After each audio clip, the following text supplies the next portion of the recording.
que dia que é hoje? Ô, Jesus, né? Mas graças a Deus a gente não celebra o Dia das Bruxas. A gente celebra uma outra festividade que eu acho que é muito importante também no dia de hoje para nós cristãos. Hoje é dia da Reforma Protestante. Hoje, 31 de outubro, né? Dia da Reforma Protestante. Eu não vou dar aqui uma aula de história, queridos, apesar que eu gosto de dar aula. Mas eu quero hoje falar sobre a importância da palavra de Deus. Uma palavra muito simples, queridos, mas que eu creio que o Senhor quer falar ao nosso coração. Obrigada, Thaís. Porque a palavra de Deus, queridos, foi o que moveu esses homens de Deus do passado para fazer essa revolução. E hoje nós estamos aqui numa igreja tão aberta para a palavra, numa igreja que ama a palavra, que acredita na palavra, que segue o que a palavra diz. Nós estamos aqui hoje porque homens de Deus, lá no passado, 500 e poucos anos atrás, eles se dedicaram, eles foram inclusive martirizados por amor à palavra de Deus. Vou contar para vocês só o contextozinho disso, queridos, e a gente vai entrar para a palavra. Então, no dia 31 de outubro de 1517, o Martinho Lutero, né, famoso reformador, ele afixou as suas teses, 95 teses, lá na catedral da igreja que ele pertencia em Wittenberg, na Alemanha. E, queridos, isso foi uma coisa que transformou a vida da igreja. Claro que não foi só por causa disso, por causa dele, porque houveram outros reformadores também. Muitos homens de Deus na Europa naquela época, que começaram a se incomodar com coisas que estavam sendo ensinadas erradas na igreja da época, né? Então a gente crê assim que Deus ele levantou essas pessoas mesmo para ir contra o que estava sendo ensinado, o que estava errado, que não estava de acordo com a palavra de Deus, né? Então, queridos, esses homens, né, Deus usou a influência deles para trazer a verdade da palavra de Deus à tona, para reavivar o que havia se desvirtuado e o que havia sido esquecido. Na época da reforma, queridos, dos reformadores, existia um monopólio da palavra de Deus. Apenas algumas pessoas tinham acesso à palavra. Hoje em dia nós temos a Bíblia de papel, nós temos a Bíblia no nosso telefone, nós temos a Bíblia em inglês, em espanhol, a versão A, B, C, D, E, tantas diferentes. E muitas vezes a gente não dá nem o valor devido, a gente nem lê as tantas Bíblias que nós temos em casa. Tem áudio para quem não sabe ler, para quem prefere estudar ouvindo. Tem YouTube lá com a voz do Cid Moreira, narrando os salmos, narrando os evangelhos. Queridos, a Bíblia hoje é acessível a nós. E a gente às vezes, como eu falei, como a gente fala em inglês, we take for granted, né? A gente não dá o devido valor para isso que custou o sangue dos mártires, queridos. Custou sangue de gente para nós termos isso aqui hoje na mão. Para nós podermos abrir, meditar e saber que essa palavra aqui foi Deus que inspirou. E ela é tão poderosa. Ela transforma a vida das pessoas. Amém? Então, queridos, havia esse monopólio. Muito pouca gente tinha acesso. A intenção, queridos, infelizmente, da igreja da época era realmente deixar o povo alienado. Porque o povo alienado da palavra de Deus, eles podiam manipular do jeito que eles quisessem. A igreja da época, né? Em nome do poder, em nome do dinheiro, eles faziam isso, queridos. Ninguém podia traduzir a Bíblia. A Bíblia era escrita em latim, somente o latim. E essa Bíblia em latim, só quem sabia ler eram os sacerdotes, eram as pessoas, os eruditos da época. Só eles sabiam ler. Ninguém, uma pessoa comum, jamais teria acesso. E se essa pessoa comum quisesse ter acesso, ela tinha que vir para esse sacerdote, para esse pastor da época, para esse padre da época, e tinha que perguntar para eles. E aí eles estavam dependentes da interpretação daquele erudito, daquela pessoa que era entendida ali da palavra. As pessoas ficavam na dependência da interpretação das pessoas, que muitas vezes era errada, porque o ser humano é falho. Infelizmente, a palavra de Deus foi deturpada de muitas diferentes maneiras, como eu falei, em busca de poder, em busca de, em nome do poder, melhor dizendo.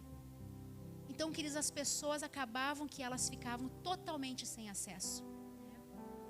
Mas com o tempo Deus levantou esses homens ousados, homens de Deus que tinham acesso à Bíblia, esses eruditos que tinham acesso, que um dia tiveram uma revelação lendo a Bíblia, de que muitas coisas estavam sendo ensinadas erradas, que muitas coisas estavam sendo deturpadas e feridas e adulteradas da palavra de Deus. E Deus começou a movimentar o coração desses homens para que eles estudassem mais e mais.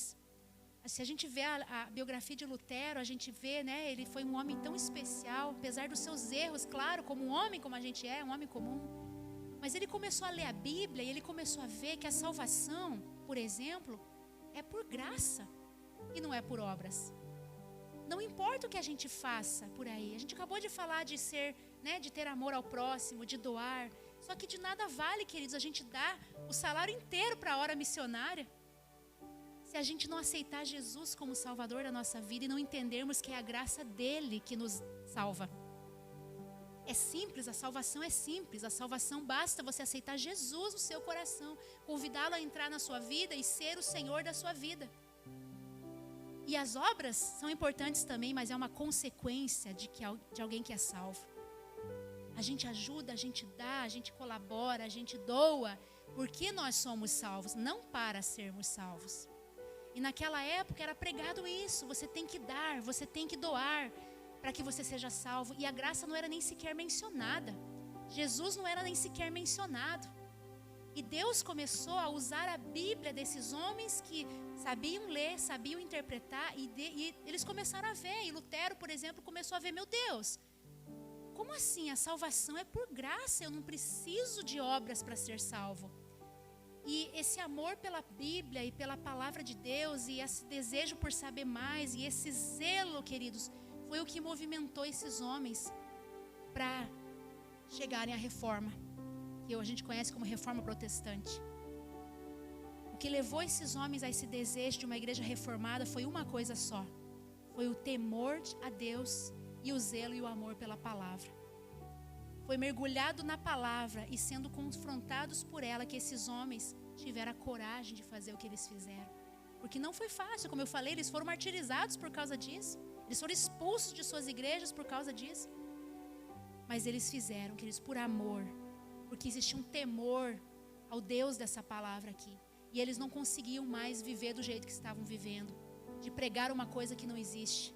De pregar uma coisa que estava adulterada, que estava errada, que não era pura mais. E isso levou, queridos, a reforma protestante. E nós honramos esses homens no dia de hoje, né? Apesar que ninguém fala disso. Hoje é Halloween. Todo mundo sabe que hoje é Halloween, né? Mas hoje nós honramos esses homens de Deus que contribuíram tanto, né? Contribuíram tanto para que hoje estivéssemos aqui. Então eu quero falar hoje, queridos, sobre a importância da palavra de Deus. Amém? Lá em Isaías 55, nós vamos ler bastantes versículos hoje. Eu não tenho ali hoje para vocês acompanharem, mas se vocês tiverem as suas Bíblias aí, abram. Ou apenas escutem, né, o que eu vou ler aqui com atenção. Opa, ótimo, obrigada, querido. Versículos 9 a 11. Obrigada, Fábio.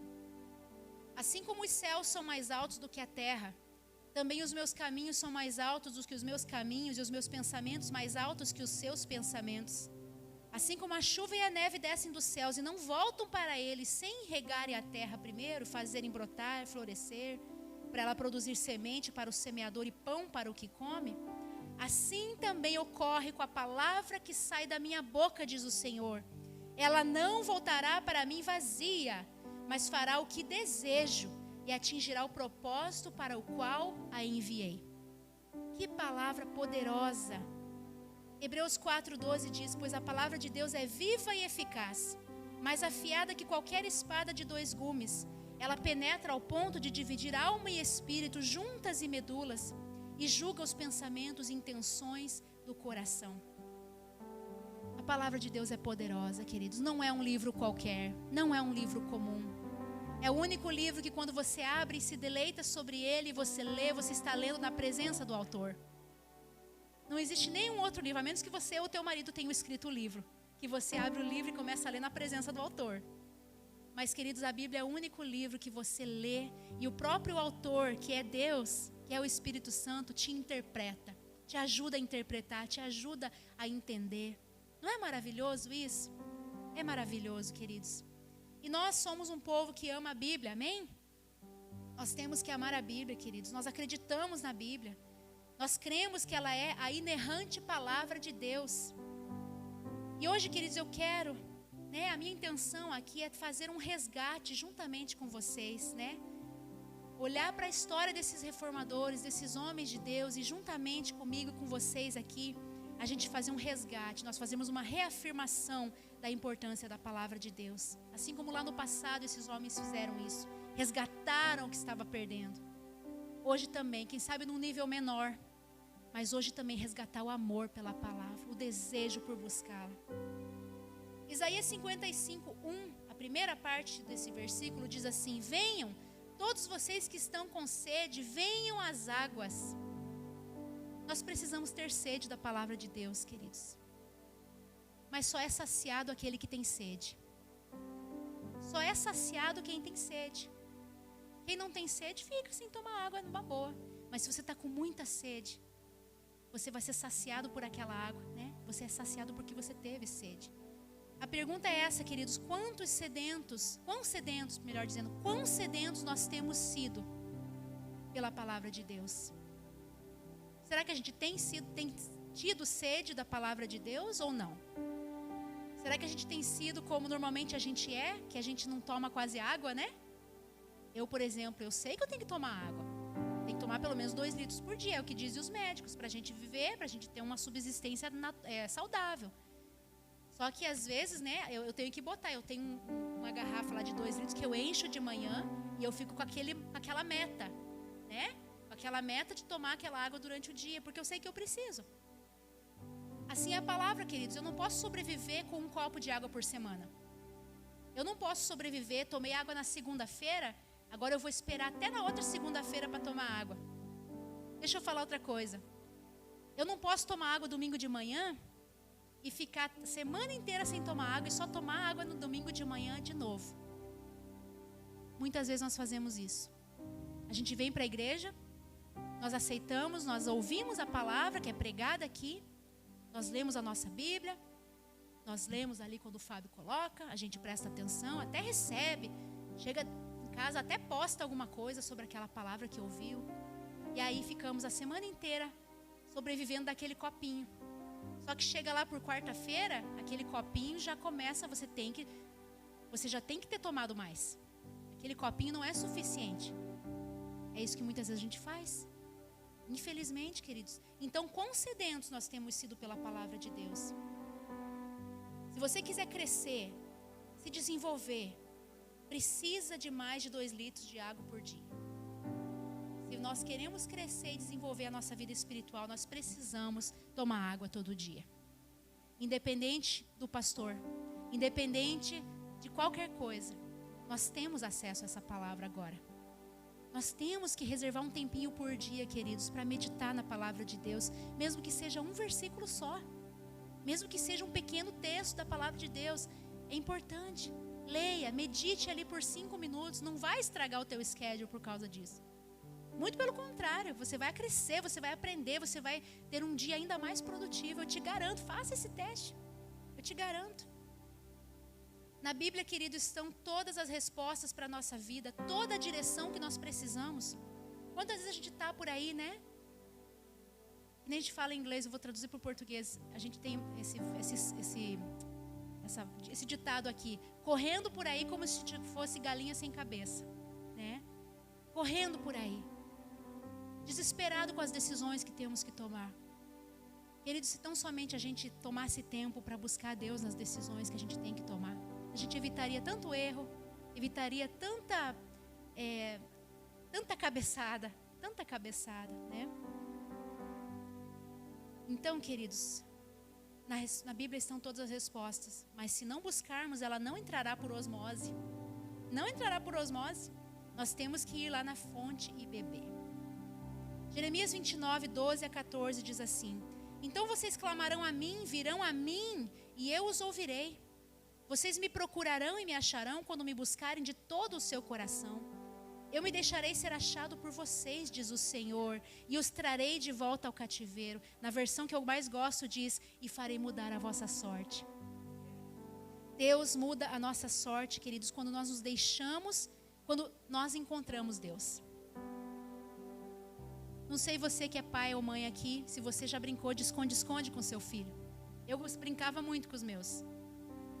De se esconder, né? Dentro de casa se esconde, né? A criança se esconde, você vai lá achar. É uma alegria para a criança quando você acha, né? Eles vão lá, se escondem atrás da cortina. Você sabe que ele está ali, porque dá para ver o pezinho. Mas você faz que você não está achando, né? Você faz ali uma brincadeira. E quando você finalmente, ai, está aqui. É uma alegria.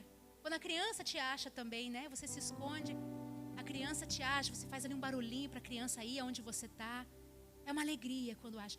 O ponto da brincadeira de esconde-esconde não é ganhar ou perder, como uma brincadeira comum, como um jogo, como, né? A alegria do brinquedo, a coisa da esconde-esconde, da brincadeira do esconde-esconde, é a alegria de ser encontrado, né? É a alegria de ser achado.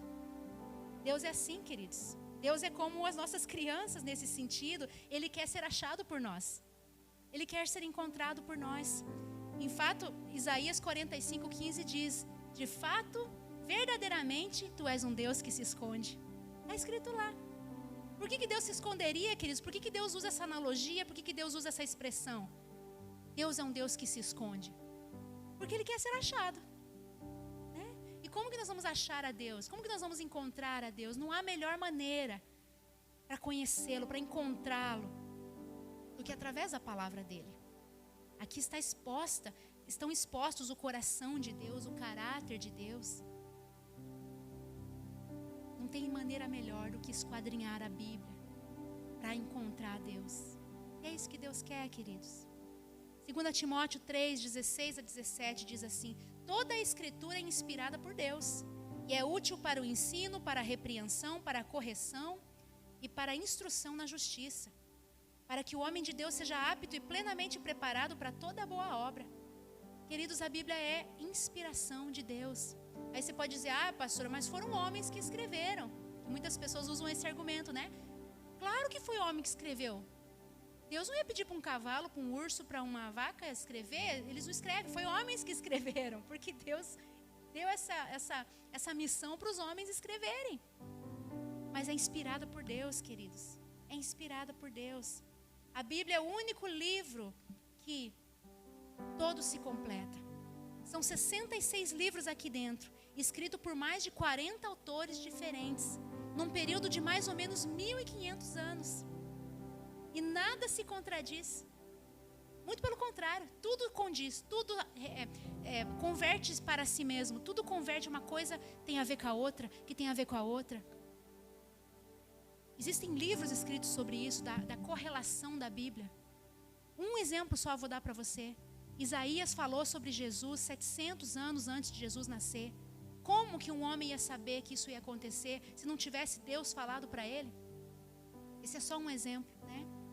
Tudo na Bíblia se condiz, queridos. Do Gênesis ao Apocalipse, Jesus está expresso em todos os livros da Bíblia de uma forma ou de outra. Jesus estava lá no começo, Jesus está no fim, o Espírito Santo, a Trindade.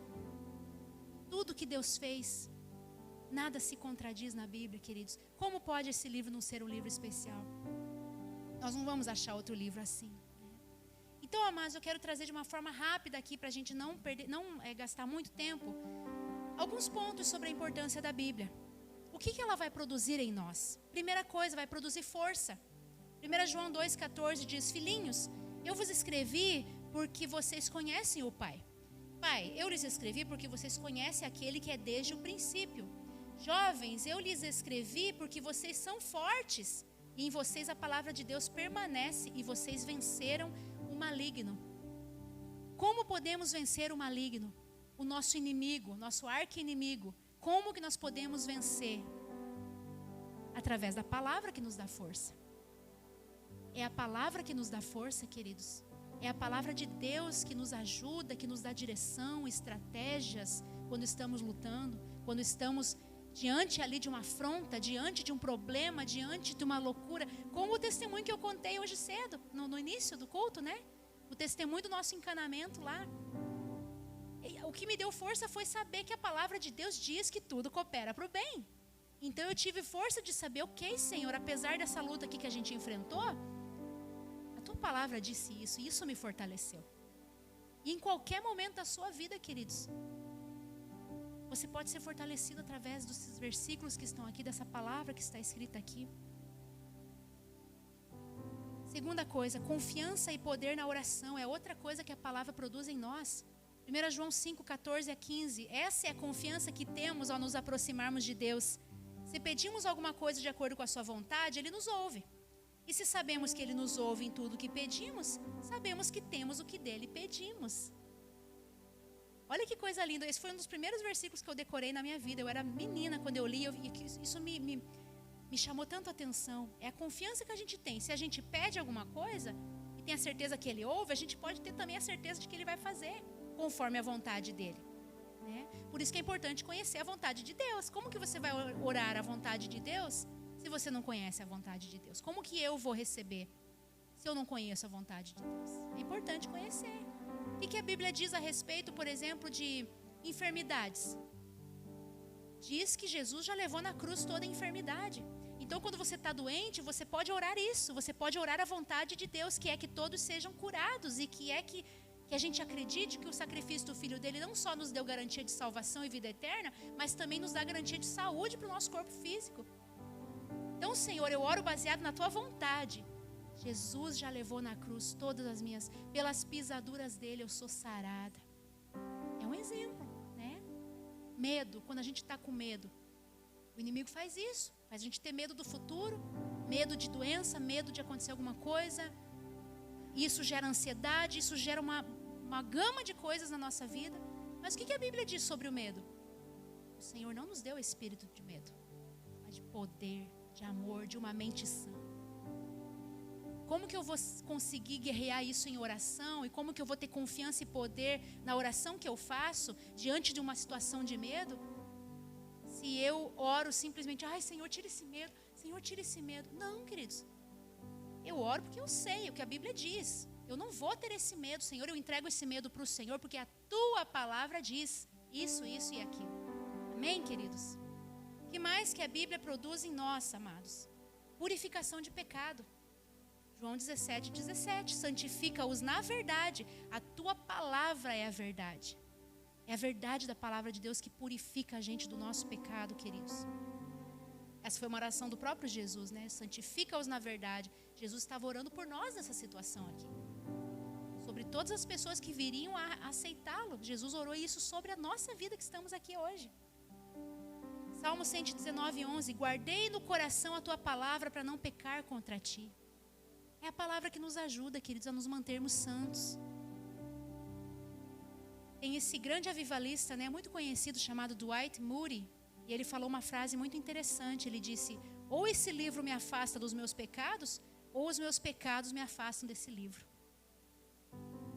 Porque das duas uma, ou a gente usa a palavra de Deus poderosa do jeito que ela é, para afastar o pecado da nossa vida, porque à medida que a gente conhece, a gente vai se tornando mais parecido com Jesus, vai adquirindo mais o caráter de Jesus, porque aqui está escrito tudo como Deus é, como eu falei no começo. Melhor maneira de conhecer a Deus é através desse livro. Então, quanto mais eu leio, mais santa, mais aversa ao pecado eu fico. Mais com vontade de ser santa, mais com vontade de ser igual a Deus, mais com vontade de honrar meu marido, mais com vontade de ajudar os outros, mais com vontade de ter paciência com os meus filhos. Não é questão de vontade, né? É uma questão de força que Deus te dá para ser isso, por causa da palavra dele que é poderosa. Quanto mais eu faço isso, agora, querido, se eu deixar que o meu pecado me domine e me governe, o meu pecado vai me afastar desse livro, com certeza. Essa frase aqui de Moody é muito própria. Nós não podemos dizer que nós amamos a Bíblia, queridos, se nós vivemos uma vida de pecado. Uma coisa não tem correlação com a outra. Ou a gente ama o pecado ou a gente ama a palavra de Deus. Não tem como viver uma vida de amor à Bíblia. Ah, eu amo a Bíblia. Mas ao mesmo tempo viver uma vida de pecado. Isso não existe. Não podemos estar mergulhados na palavra e mergulhados no pecado ao mesmo tempo. Amém? Quarta coisa, queridos, orientação nas decisões da vida. Já falei um pouquinho sobre isso. Lá no Salmo 119, 115, também um versículo muito famoso diz: a tua palavra é a lâmpada que ilumina os meus passos e luz que clareia o meu caminho. A palavra de Deus é uma lâmpada, queridos. O que a lâmpada faz? Ela ilumina. Ela faz mostrar. O pastor que estava sexta-feira lá embaixo da nossa casa, precisou de uma lâmpada, né? De uma, como é que chama aquilo? Uma lanterna, né? Uma lanterna, botou até aquela da cabeça aqui para ficar mais fácil, que lá em casa a gente tem tudo, queridos. Profissional. E aí, queridos, porque era escuro, estava embaixo da casa, e por causa da luz da lanterna, é que ele viu o cano quebrado lá.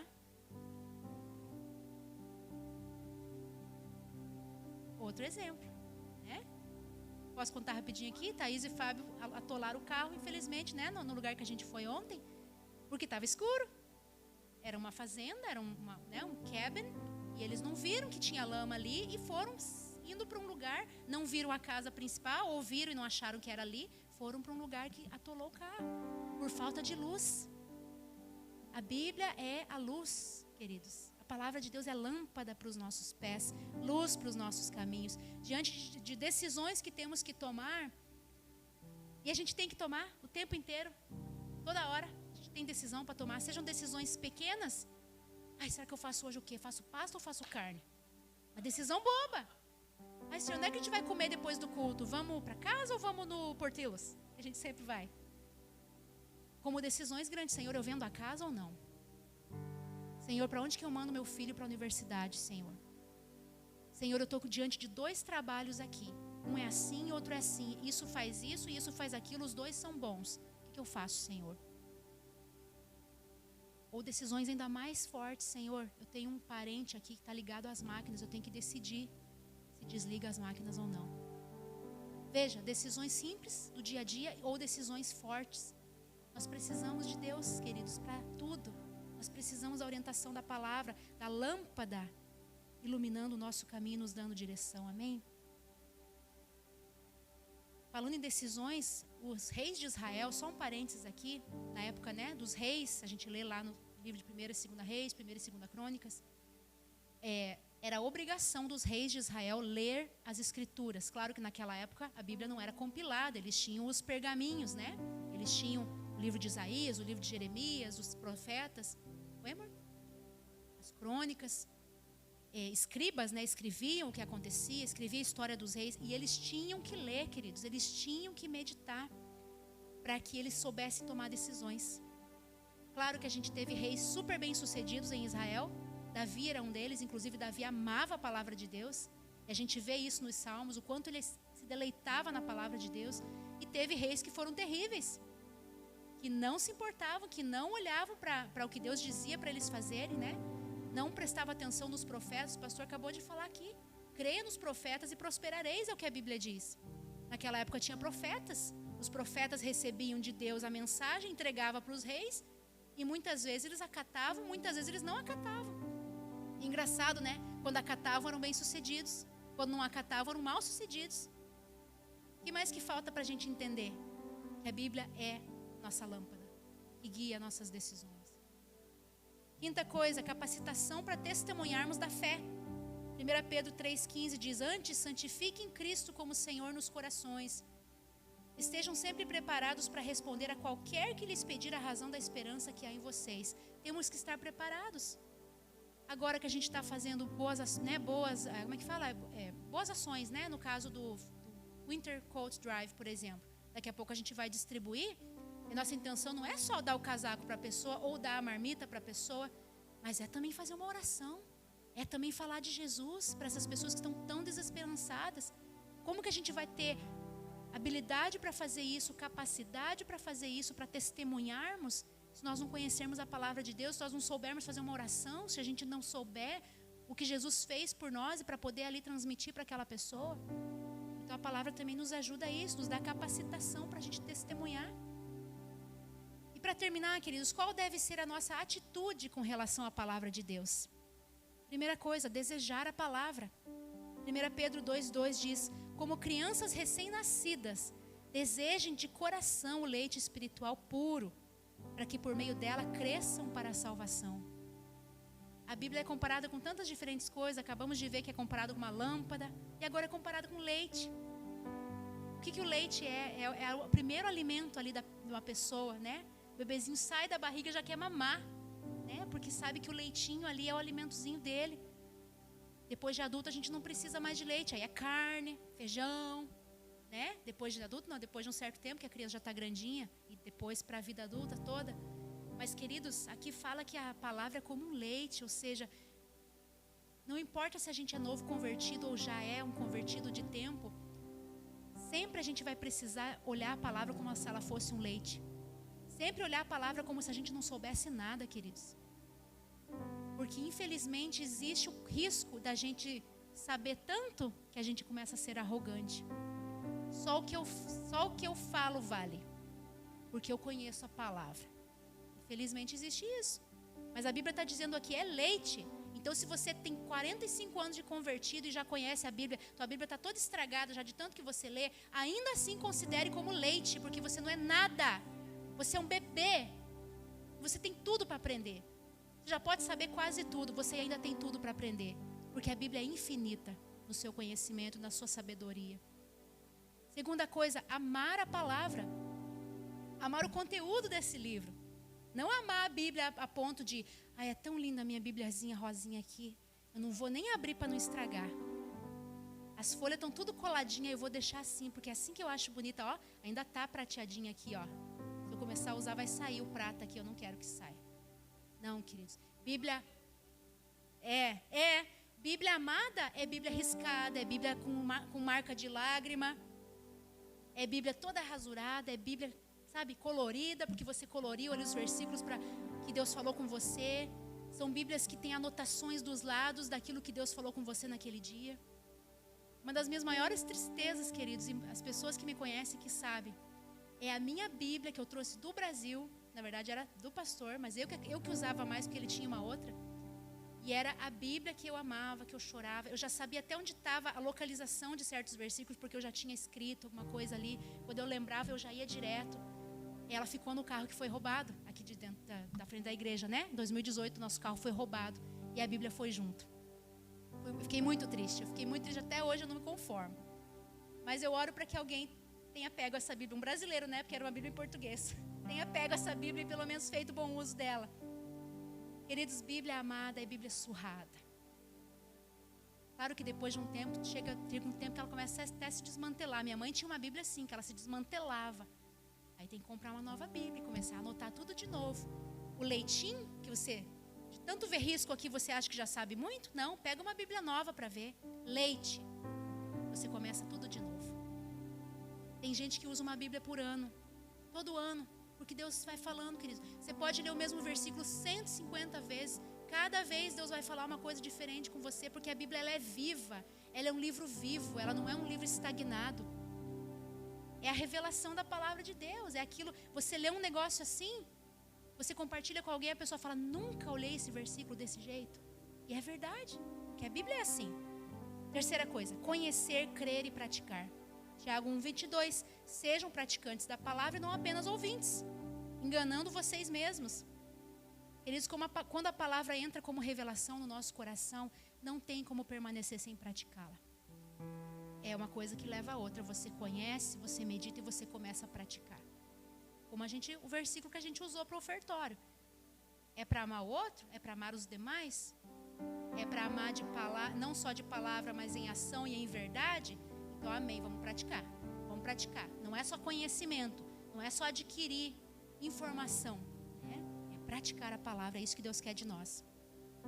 Quarta coisa, precisamos adquirir o hábito da meditação diária. Eu sei que é difícil, queridos, eu sei que a gente é busy. A vida nossa aqui é muito busy, né?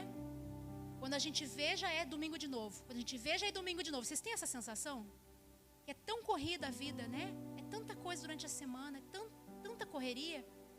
Mas, amados, como eu falei, 10 minutinhos por dia que você gaste, que é um bom gasto, e você se dedique, Senhor, eu vou ler uma passagem aqui das tuas escrituras, eu quero que o Senhor fale comigo.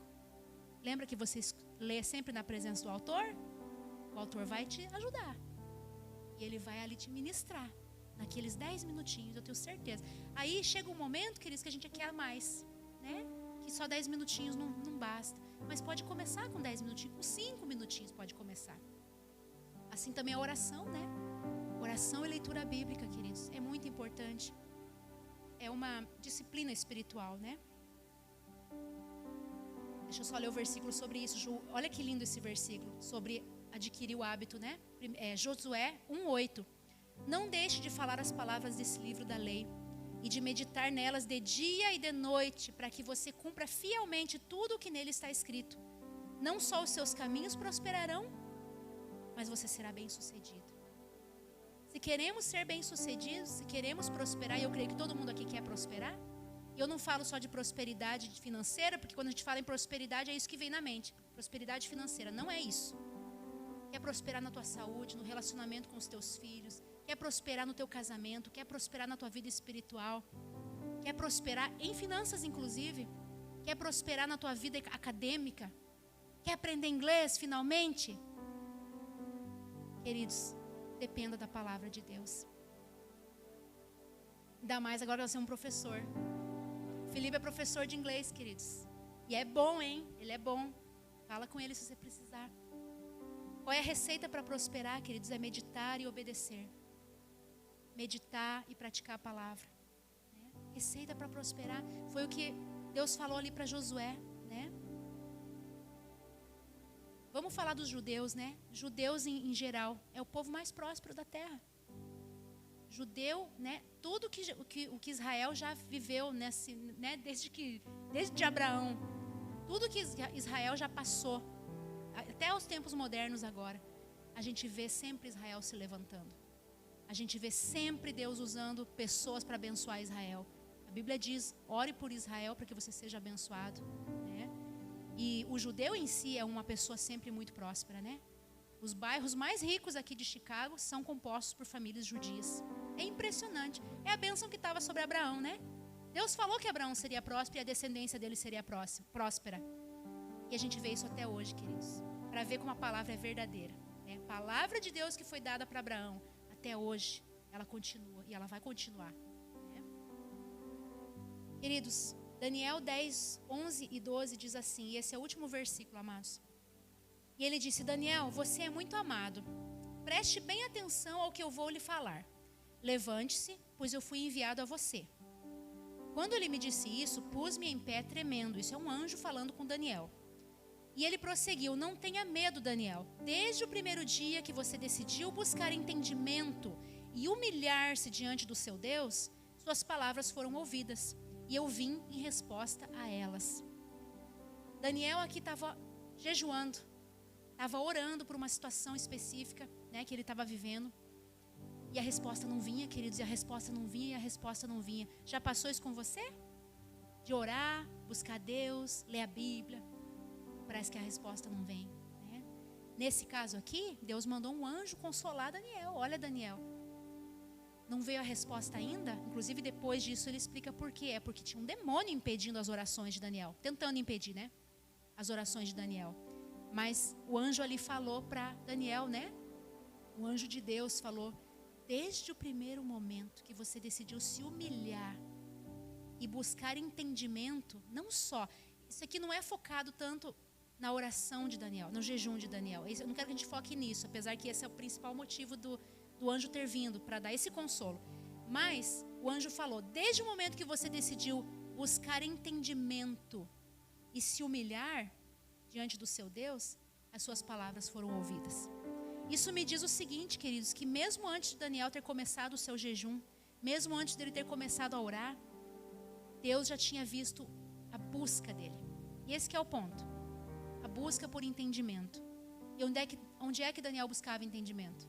Na palavra de Deus. Então, queridos, desde o momento que a gente decide, Senhor, E é isso que eu queria hoje, queridos. Que a gente fizesse um compromisso diante de Deus, de buscá-lo mais, né? Porque no momento que a gente decide fazer isso, Deus vê, Deus cela, amados, no momento que a gente decide buscar entendimento. No momento que a gente decide buscar nele a força, nele a direção, na palavra dele o conhecimento, não só informação, mas a revelação e a prática da revelação. Né? Desde o momento que a gente decide fazer isso, queridos, Deus honra, Deus ouve e Deus começa a trabalhar em nosso favor. Então coloque em seu coração essa decisão de busca de entendimento e de se submeter à palavra, porque dela virá tudo o que você precisa para ser bem-sucedido. Deseje a palavra de Deus, ame a palavra de Deus. Tenha sede e você será saciado, porque é o que a palavra diz. Adquira essa disciplina espiritual e a sua vida será transformada. Não sou eu que digo isso. Não é uma frase de efeito, é o que a Bíblia diz. Amém, queridos? Vamos orar então? Eu queria que você aí do seu lugar, se você entendeu essa palavra, recebeu essa palavra como uma revelação da parte de Deus, que você fizesse essa oração agora comigo de compromisso, de buscar mais ao Senhor, né? De buscar mais. Como eu falei, 5 minutinhos por dia não vai te matar. Muito pelo contrário, vai te avivar, vai te vivificar. Vamos colocar de pé? Nós já estamos encerrando o culto. Quero agradecer a participação dos que estão online também nos acompanhando. Que Deus os abençoe. Vamos estar orando então. Deus, obrigada pela tua palavra. Obrigada, Senhor, porque o Senhor foi tão cuidadoso, Pai, que o Senhor nos deixou as tuas instruções num livro para a gente, Senhor Deus. E hoje em dia eles são compilados, eles são impressos, eles estão em toda parte, eles estão em nossos celulares, eles estão em qualquer lugar, Senhor Deus. E nós temos pleno acesso à tua palavra. Senhor, a tua palavra diz que Jesus é a palavra. O Senhor revelou isso para o teu servo João, que Jesus é o verbo encarnado, palavra de Deus para nós. Nós queremos te buscar, Jesus. Nós queremos buscar a palavra de Deus. E nessa hora, Senhor, em gratidão, Senhor Deus, por ter falado conosco nessa manhã, a começar em mim, nós queremos como igreja fazer um compromisso contigo, Pai. O Senhor está contemplando os corações que estão realmente desejosos disso, Pai. Mas um compromisso de buscar mais o Senhor através da tua palavra. Não só através da oração, não só através de jejuns, mas através de conhecer o Senhor pela tua palavra, Senhor, pela Bíblia Sagrada. Nós te louvamos, Senhor Deus, por esses homens do passado que foram tão intrépidos, que foram tão ousados, Deus, que foram inclusive martirizados por amor a esse livro, Senhor. Nós te agradecemos porque hoje temos acesso, Senhor, por causa do sacrifício deles lá no passado e de tantos outros, que a gente, quem sabe, nem sabe o nome, Pai.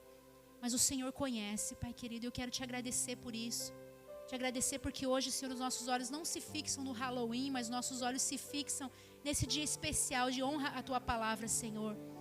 Nós louvamos o Senhor e fazemos agora diante de ti esse compromisso de ter mais sede, de ter mais fome pela tua palavra, Senhor, e de crescer, e de aprender, e de ver a tua palavra como um leitinho que todo dia a gente tem que ir lá e tomar, Senhor Deus, como água viva que vai saciar a nossa sede. Muito obrigada, Senhor, nós te louvamos e te agradecemos em nome de Jesus. Amém. Amém, querido.